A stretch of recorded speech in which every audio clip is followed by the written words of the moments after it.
¿Qué está fallando en un sistema agroalimentario que produce el 60% más de lo necesario para alimentar a la humanidad y donde, sin embargo, pasan hambre más de 800 millones de personas? ¿Qué está fallando en un sistema económico que confunde desarrollo con crecimiento y que rompe los equilibrios ecológicos y los ciclos naturales y provoca el cambio climático? ¿Qué está fallando si confundimos bienestar con consumismo? ¿Es esto sostenible? Recientemente se ha publicado un libro titulado Rumbo al ecocidio, un libro que intenta dar respuesta a estas preguntas, que propone que se juzgue el atentado contra la naturaleza y que además propone soluciones. Hoy, en Plaza al Día, ecocidio, ¿un nuevo crimen contra la humanidad?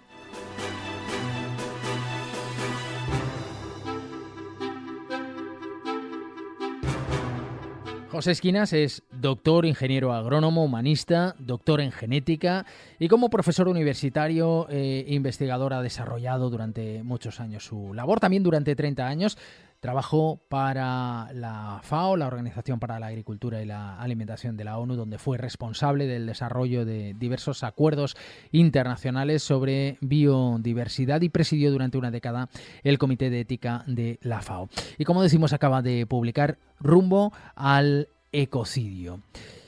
Profesor Esquinas, ¿qué tal? Muy buenas. Muy buenas. Bueno, empecemos hablando de ecocidio, que es una palabra construida desde ecología y homicidio, así que tenemos muy claro a qué nos estamos refiriendo. Bueno, nos estamos refiriendo fundamentalmente a que el ecosistema Tierra y todos sus componentes que están interrelacionados, de los cuales nosotros somos parte, no somos independientes, no controlamos ese ecosistema, somos parte del ecosistema, lo estamos destruyendo. Y al destruir, y por lo tanto lo estamos matando, y al destruirlo, pues es un atentado contra nosotros mismos. Y ahí viene la palabra ecocidio, es matar el ecosistema, en este caso destruir nuestra casa, la Pachamama, Gaia, o sea, la Tierra, el planeta vivo, la parte viva del planeta. ¿Cuáles son los principales riesgos que enfrenta la naturaleza y la especie humana en este momento? Pues mira, estamos afrontando aparentemente muchos riesgos, pero hay uno que por encima de todo es gravísimo, que es el cambio climático. El cambio climático, por primera vez, producido por el ser humano. Ha habido otros cambios climáticos antes. Fíjate que la Tierra tiene 5.000 millones de años. La vida sobre la Tierra 3.000, en ese millones de años. En ese periodo ha habido muchos cambios. El ser humano no existía en esos momentos. Pero este es el primero que no solamente ocurre estando nosotros vivos, sino que lo estamos provocando nosotros. Y la solución, si es que la hay, sí la hay, evidentemente, y de eso va el libro, la damos nosotros, ¿eh? Y en ese sentido, lo que está en riesgo no es el planeta. El planeta va a seguir adelante, como ha seguido mucho antes, y la vida seguirá quizá otro estilo de vida. Lo que estamos en riesgo realmente de desaparecer, aparte de muchas otras especies, es la nuestra propia. Y la causa de todo esto es la ruptura que hemos hecho de los equilibrios naturales del planeta y, por lo tanto, la ruptura de ese tejido maravilloso que es el ecosistema. ¿Considera usted que es importante incorporar el ecocidio como delito para frenar esos daños irreversibles a la naturaleza? ¿De qué manera incorporamos ese delito? ¿Por qué es importante hacerlo? El mayor riesgo es la desaparición, no de unos de nosotros, no de miles, no de millones, de nuestra especie entera. Y si destruimos nuestra casa, eso será por descontado que va a ocurrir. Entonces, fíjate, hay datos actuales de la Universidad de Ontario, de la semana pasada, en los que está hablando que en una década el cambio climático podría matar 1.000 millones de personas. Es la humanidad la que está en peligro. Es el mayor crimen que se puede cometer contra la humanidad, destruir nuestra casa y destruirnos a nosotros mismos como especie. Por lo tanto, no se trata ya de asegurar un futuro mejor, es de que haya un futuro. Y eso es lo que nuestra generación tiene la responsabilidad de asegurar porque por primera vez tenemos la capacidad de provocarlo, y lo estamos provocando, pero también tenemos la capacidad de tenerlo. Si eso no es el mayor crimen, si eso no es un crimen contra la humanidad, dime qué es. Entonces, cuando hay daños irreversibles a este ecosistema, claro que tiene que ser considerado crimen contra la humanidad y ser juzgado en el Tribunal Internacional de La Haya. Pero ¿no es este un delito, un crimen colectivo en el que estamos participando de una u otra manera casi todos? Evidentemente estamos participando todos, pero unos provocan y otros, con un lavado de cerebro, con mil cosas, entramos al juego. Quiero decir, la responsabilidad no es la misma, la de todos. Por otra parte, cuando yo hablo de crimen contra la humanidad, estoy hablando cuando los daños son irreversibles. Nosotros no tenemos a nivel individual la capacidad de provocar daños irreversibles. Es el consumismo irresponsable, sí, pero debido justamente a una serie de sistemas que nos llevan a la necesidad de consumir. Lo que yo estoy hablando pues es de casos, por ejemplo, como el Prestige, deben ser juzgados como crímenes contra la humanidad. Casos como en el caso también de España, la Manga del Mar Menor, casos como el que se dio de Nepal en la India, donde miles de millones de personas mueren y donde además la radioactividad aumenta profundamente. Es decir, claro, fíjate que cuando se habla de un crimen contra la humanidad no se trata de decir voy a vengarme castigando, no. Se trata de imponer medidas disuasorias que hagan que eso no vaya a ocurrir nunca más. Primero, serían medidas de tipo económico, como puede ser pues incentivos y desincentivos, en el que contamina paga. Pero es que eso no es suficiente, porque cuando el daño no se puede corregir nunca más y afecta a todos y afecta a la estabilidad del planeta, ahí hay que tener además una cuestión judicial, que es el ecocidio como crimen contra la humanidad. ¿Y cómo podemos cambiar ese rumbo del planeta hacia la sostenibilidad, la armonía? ¿Podemos individualmente hacer algo para cambiarlo o es impensable que lo podamos hacer si no hay una responsabilidad colectiva? Mira, individualmente claro que podemos hacer cosas, y podemos hacer muchas, pero permíteme antes que te ponga un ejemplo de lo que estamos haciendo realmente en estos momentos. Yo recuerdo cuando yo era niño y de ahí lo que tenemos que hacer en definitiva es cambiar el rumbo equivocado del planeta, que nos está llevando, pues lo que decía el secretario general de Naciones Unidas hace una semana o dos, y que nunca he oído esas palabras en boca o ese tipo de expresiones de ningún otro directivo de la ONU, que es hemos abierto las puertas del infierno. Entonces, evidentemente, si vamos en esa dirección y estamos yendo, y no hay más que abrir los ojos y ver cómo se superan los récords constantemente, etcétera, pues tendremos que retomar el volante de la evolución de lo que estamos haciendo y llevarlo en otra dirección, con el fin de salvarnos. Y lo que podemos hacer, fíjate, con la capacidad científica y tecnológica que tenemos hoy, podemos transformar la Tierra en un paraíso, pero no lo estamos haciendo. Pues lo que estamos haciendo lo que hace es satisfacer el cortoplacismo y la ambición de unos pocos, en vez del bienestar de la humanidad y sobre todo de las generaciones futuras. Ahora bien, dicho eso, te decía, cuando era niño oía una especie de chiste entonces que hoy, sin embargo, tiene un sentido profundo, que es el avión que se pierde y el piloto informa a sus pasajeros, señores, nos hemos perdido, pero no se preocupen, mantenemos una velocidad excelente. Sí, mantenemos una velocidad excelente, pero ¿a dónde estamos yendo? ¿Quién está conduciendo esa nave en estos momentos? Pasajeros del planeta Tierra, nosotros estamos ahí. ¿Hacia dónde estamos yendo? ¿Quién conduce? Y quien está conduciendo la nave Tierra hoy, quien lo está llevando en rumbo al ecocidio y tendríamos que cambiarlo para poner rumbo a la esperanza, no somos nosotros. En estos momentos son los grandes poderes económicos y financieros. Es la propia tecnología, que es un instrumento y debe ser siempre un instrumento a nuestro servicio. Estamos usándolas para llevarlo en esa dirección suicida. Entonces ahí hay que retomar ese volante de la nave Tierra y ponerla al servicio de todos. Es un poco... mira, yo no creo que hay muchas crisis en estos momentos. crisis económica, ecológica, financiera, de todo tipo. No, hay una crisis de valores, hay una crisis de ética, hay una crisis de responsabilidad. Y hoy es más peligroso que nunca porque tenemos una capacidad de inferir en la propia naturaleza mayor que nunca. Y entonces la solución, retomemos el volante de la evolución. ¿Cómo se hace eso? Pues mira, tú decías cuestión colectiva o individual. Yo creo que las dos cosas no solamente son necesarias, sino que son complementarias. Por una parte, a nivel individual, si quieres, claro que podemos y debemos hacer lo que decía ya la Cumbre de la Tierra en 1992 en Río. Yo estaba allí en ese momento representando a la FAO y uno de las claves el eslogan principal es piensa globalmente y actúa localmente. Bueno, pues ahí necesitamos, hoy podemos además actuar también globalmente a través de las redes sociales, a través de muchas otras cosas, y no es una cuestión ese actuar de izquierdas o de derechas, es una cuestión de subsistencia y por lo tanto es mucho más importante, es independiente de la ideología política.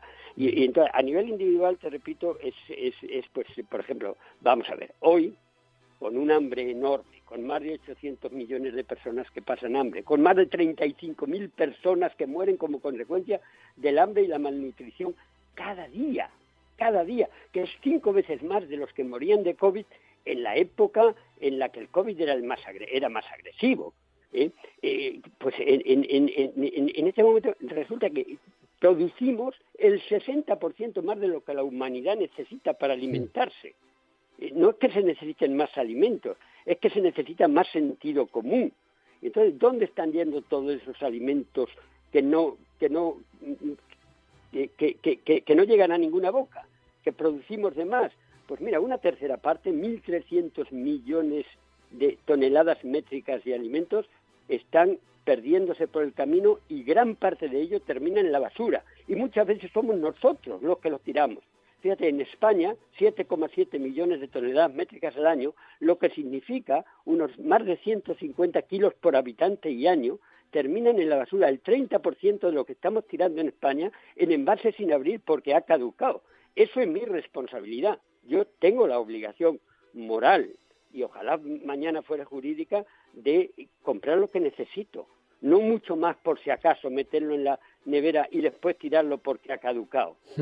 Yo recuerdo, el alimento se ha transformado en una pura y nuda mercancía. Yo recuerdo cuando era niño y se me caía un trocito de pan al suelo y mi abuelita, mi mamá, Pepito, cógelo, bésalo y cómetelo. Era sagrado, era la base de la vida. Hoy no, hoy es un instrumento. Hoy ese alimento pues es un arma política muchas veces. Hay una frase tremenda de Kissinger, el secretario de Estado de Estados Unidos, que dice: controla el petróleo, controla los gobiernos, quien controla los alimentos controla a los pueblos. Y bueno, ese uso del alimento como arma política es tremendo. Y en este caso lo estamos viendo con las distintas guerras, cómo se están bombardeando los almacenes de trigo o los centros de producción de alimentos. ¿Qué podemos hacer nosotros para que esto de alguna manera no nos afecte, para evitar que haya quien lo controla? Pues yo creo que ahí tenemos el tema de la localización de los alimentos. Compremos alimentos de cercanía que se producen cerca, que no les va a afectar las guerras en un lugar en otro, que vamos a ahorrar muchísimo en cuanto al número de kilómetros que recorren y por lo tanto mucha más energía. Fíjate que solamente los alimentos que no van a ninguna boca están utilizando 1.400 para su producción 1.400 millones de hectáreas. Que sería 28 veces la superficie de España para producir lo que se va a tirar. Estamos, a nivel mundial estoy hablando, estamos utilizando la 1/4 parte de agua dulce del planeta para producir aquello que no se va a comer. Estamos utilizando para su transporte 300 millones de barriles de petróleo. Estamos locos. Hoy el alimento medio que llega a nuestras bocas en España ha recorrido previamente entre 3.000 y 4.000 kilómetros. ¿Por qué? tenemos que comprar las chuletas de Nueva Zelanda o las pipas de girasol de China o los piñones de Italia, cuando nosotros producimos todo eso. Fíjate hasta dónde llega compremos de cercanía, compremos agroecológico que hace menos daño al medio ambiente y a nuestra propia salud. Y eso está en nuestras manos. Y fíjate lo de los transportes, esto que te decía, cómo viajan los alimentos en una dirección y en otra. Hace unos años leerían ustedes en los periódicos cómo dos grandes camiones cargados de mercancía chocan en Portbou, en la frontera entre Francia y España. Y se desparraman sus mercancías. Uno venía de Holanda a España, el otro iba de España a Holanda. ¿Sabéis que ambos contenían tomates? No tiene ningún sentido. Y cuando yo comentaba con un amigo mío de economista neoliberal, ¿por qué está ocurriendo eso? ¿Qué sentido tiene? Económicamente, yo le decía, es un desastre. No, eso es muy bueno, porque eso permite subir el PIB. Cuanto más se vende y más se compra, más sube el Producto Interno Bruto. Bueno, no deja de ser una barbaridad absoluta. Entonces, desde ese punto de vista, ahí podemos incidir en ahorrar todas estas recursos naturales del planeta limitados y perecederos, y por lo tanto reducir la huella ecológica y reducir el cambio climático, desde un punto de vista totalmente de mi comportamiento personal. Podría poner muchos más ejemplos, pero quizás eso no es suficiente. Usted hablaba antes del colectivamente. También podemos, sí, es lo que yo llamaría, hay una serie de elementos políticos que hay que cambiar. Hay una serie, por ejemplo, de hacer el ecocidio, crimen contra la humanidad, no depende de mi voluntad, pero sí que puedo tener un impacto en este tipo de cosas. Y uno de ellos pues puede ser, a veces hay que ir más allá de actuar localmente. Hay que presionar a nuestros políticos, a nuestros dirigentes, para que ellos a su vez puedan hacer estos cambios, puedan proponerlo a escala internacional. Si no hay una presión social, no va a haber cambios, porque el político no lo puede hacer, porque si no, no le votan la próxima vez. De alguna manera tiene que sentir esa. En otras palabras, desde ese punto de vista, pues si son manifestaciones, a veces incluso desobediencia civil. Mira, se decía que era imposible acabar con la esclavitud, hasta que fue posible y dejó de ser una utopía. Si se acaba la segregación entre negros y blancos en Estados Unidos, fue gracias a la presión popular y a Martin Luther King. O si la India consigue la independencia, fue Gandhi y sus pacíficas demostraciones en aquel momento, y fue encerrado en la cárcel por hacer aquello. Etcétera, Mandela en Sudáfrica, pues 3/4 de lo mismo para terminar con el apartheid. Nosotros no estamos hablando de una cuestión simple, de una cuestión pequeñita, estamos hablando de la supervivencia de la humanidad. Pues si hay que salir a la calle, también salimos a la calle. Y por una parte entonces, lo que te decía, de actuar localmente, en otras palabras, transformar nuestro carro de la compra en un carro de combate por un mundo mejor y para afrontar los cambios climáticos. Y por otra parte, pues actuar, pues esto, cuando dicen, es que eso es muy pequeñito, no puede tener ningún efecto sobre la sociedad. Pues decía un amigo mío, que nunca ha dormido con un mosquito en su habitación. Bien, pues tendremos que ser mosquitos y, si es preciso, moscas cojoneras. Pero es imprescindible el ejercer esta presión, porque en ello no va no solo nuestra vida hoy, pero sobre todo la vida de nuestros hijos y de las generaciones futuras. ¿Se puede crear un parlamento mundial que dé voz a la sociedad civil? Pues claro que se puede. De la misma manera que se ha creado un parlamento europeo que ha dado voz a la sociedad civil europea. Y de alguna manera ese Parlamento Europeo está sirviendo como contrapeso a la Comisión y al Foro de los Gobiernos. Y en ese sentido, fíjate, la ONU es necesaria, la ONU es imprescindible, pero no es suficiente. No es suficiente. Mira, la gobernanza mundial hoy es más importante que nunca, porque los problemas más graves que afectan a la humanidad son transnacionales. Estamos hablando del cambio climático, del calentamiento global, de las grandes pandemias. Todo eso son los virus o el calentamiento no tienen fronteras, no llevan pasaporte. Por eso hay que afrontarlo desde el punto de vista global. Fíjate que antes te decía la producción local para alimentar a la humanidad, cuanto más cerquita mejor. Pero ahora lo que te digo es que hay problemas que no podemos afrontarlos así, y en este caso tienen que ser transnacionales. Y para eso esa gobernanza, no digo gobierno, que nos podría llevar a una dictadura mundial, sino gobernanza, un sistema de gobernanza como hay un sistema de gobernanza europeo que pretende de todas maneras mantener la diversidad de los pueblos de Europa, pues lo mismo un sistema de gobernanza mundial. ¿Qué tenemos ahora? La ONU, necesaria absolutamente, pero la ONU, no lo olvidemos, no es un foro de los pueblos, la ONU es un foro de los gobiernos.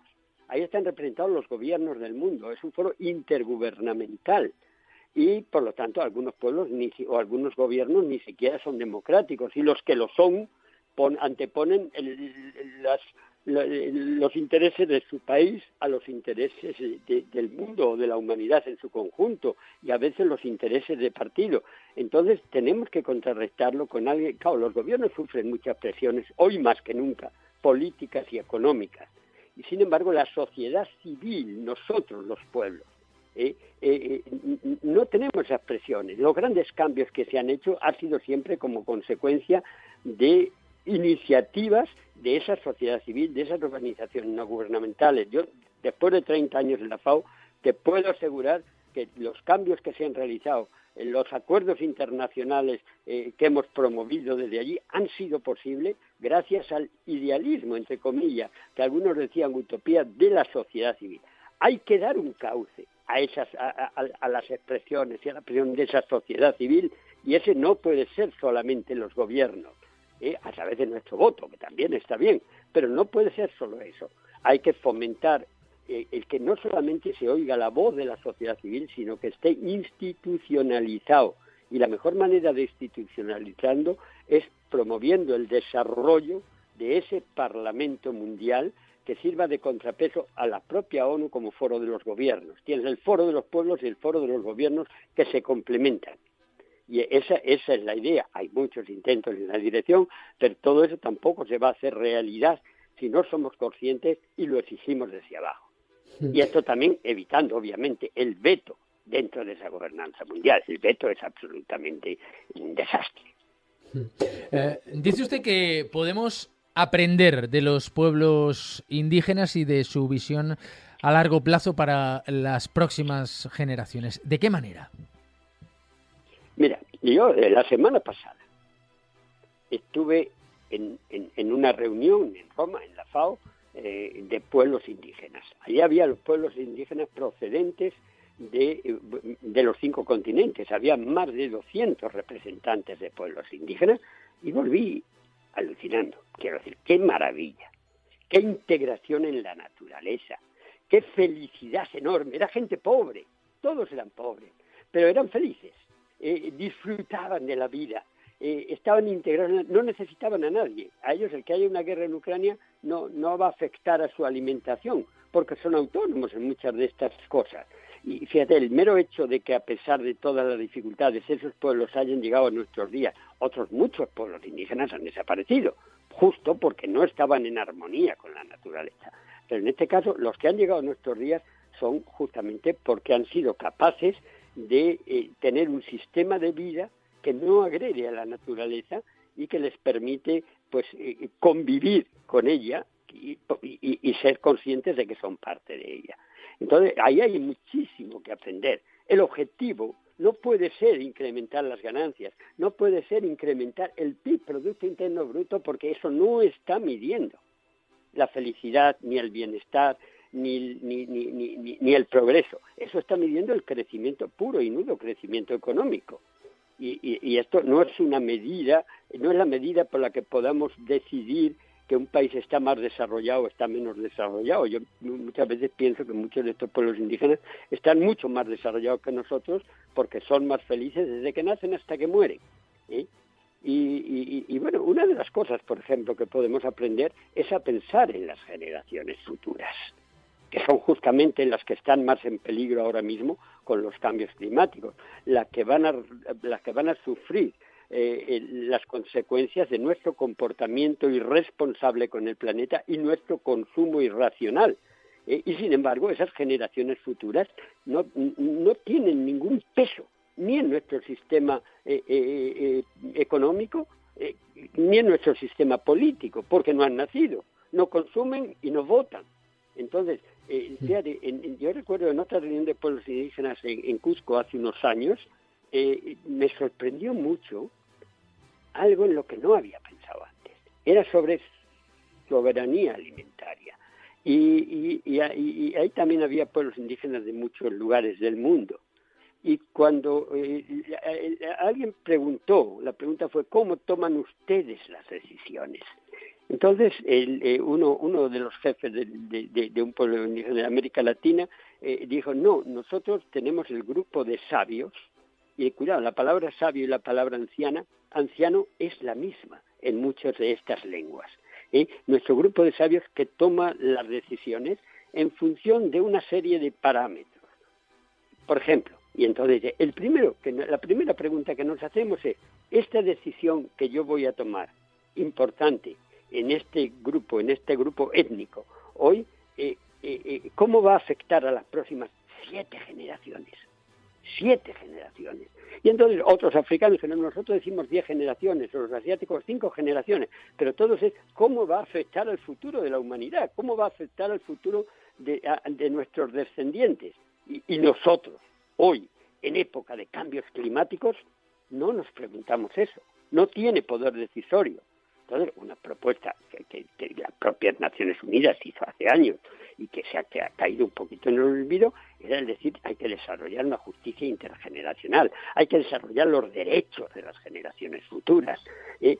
Una cosa mucho más simple, que en los parlamentos y en los lugares donde se toman las decisiones, en los centros de representación, donde no están representados, obviamente, los que no han nacido, exista la figura jurídica, no necesariamente física, del defensor de las generaciones futuras, el que va a informar a los parlamentarios antes de que tomen las decisiones, antes de que aprueben una ley, el efecto que esa decisión va a tener en sus hijos, en sus nietos, en sus bisnietos y en las 7 próximas generaciones.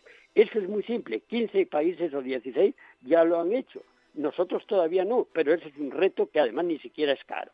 Es un poco la idea del defensor del pueblo, pero claro, defensores del pueblo pues deberían de ser ya, de hecho, todos los parlamentarios. Por lo tanto, ¿es necesario el defensor del pueblo? Sí, imprescindible, no necesariamente, pero el defensor de los que no han nacido es imprescindible. No sé, estas son un poco más de cómo podemos hacer que esas generaciones futuras tengan también, cómo puede el sistema económico por el que nos regimos, económico, político, pues los precios se basan en la oferta y la demanda. Santo y bueno, y además es muy bueno y funciona para la mayor parte de las cosas. Pero no para los recursos naturales del planeta, limitados. El planeta es una despensa. Y cuando hablamos de esos recursos naturales, estoy hablando de la tierra, del agua, del aire, de la diversidad biológica, de la energía. Hay la que hay. Y no podemos incrementarla. Y esa que hay es para uso y disfrute de esta generación y todas las que vienen después. ¿De acuerdo? Sin embargo, cuando vamos a aplicar el sistema de oferta y demanda, ahí somos incapaces de hacerlo porque la oferta es fija para esta generación y todas las demás, pero la demanda que podemos medir es solo la de los que estamos vivos, la de esta generación, que es una parte minúscula de quienes lo van a usar después. Entonces el precio esos recursos naturales el medio ambiente está totalmente infravalorado. El mercado no puede hacerlo si no es con correcciones, si no es con la idea de que uno tiene que pagar cuando compra una manzana no solo por el precio de la manzana, sino por el precio de conservar los recursos naturales, tierra, agua, aire, diversidad biológica, etcétera, que van a permitir a las generaciones futuras seguir consumiendo manzanas. Porque la producción de manzanas no es ni más ni menos que la transformación de esos recursos naturales en una manzana, a través de distintas tecnologías más antiguas, como labrar un campo, o más modernas, como los laboratorios. Pero siempre se necesitan esos recursos naturales. Mira, en África tienen un dicho muy bonito, dice, los recursos naturales del planeta y el medio ambiente no nos pertenecen, lo tenemos en préstamo de nuestros hijos. Bien, cuando nosotros estamos consumiendo mucho más de la que la Tierra te permite, y fíjate que la huella ecológica cada año llegamos antes, lo que quiero decirte, por ejemplo, este año, para el 25 de mayo, en España ya habíamos consumido todos los recursos naturales que nos ofrecía este año el planeta hasta final de año. Entonces, lo que estamos haciendo en definitiva es externalizando a las futuras generaciones. Estamos consumiendo lo que van a necesitar nuestros hijos después y por lo tanto estamos robando a nuestros hijos, legalmente, eso sí, pero estamos robando a nuestros hijos. Entonces, ahí evidentemente el que contamina paga y tiene que dejarlo en las mismas condiciones en que lo encontró. Y aquí vuelvo al ecocidio. Si el daño es irreversible, pues ecocidio y crimen contra la humanidad. Esto, contado con un lenguaje científico riguroso, pero al mismo tiempo de manera cercana y de manera con un lenguaje que cualquiera puede entender, porque el libro lo he escrito con una periodista, pues lo tenéis con muchas anécdotas y muchísimos datos, y proponiendo soluciones concretas, sobre todo para provocar debates y entre todos poder solucionar con urgencia, eso sí, los grandes retos que tenemos y principalmente de los cambios climáticos. Todo esto lo tenéis en este libro que acaba de salir, Rumbo al ecocidio. Rumbo al ecocidio, editorial Espasa, escrito por José Esquinas, con quien hemos tenido el placer de hablar hoy. De verdad, muchísimas gracias. Muchísimas gracias a ustedes.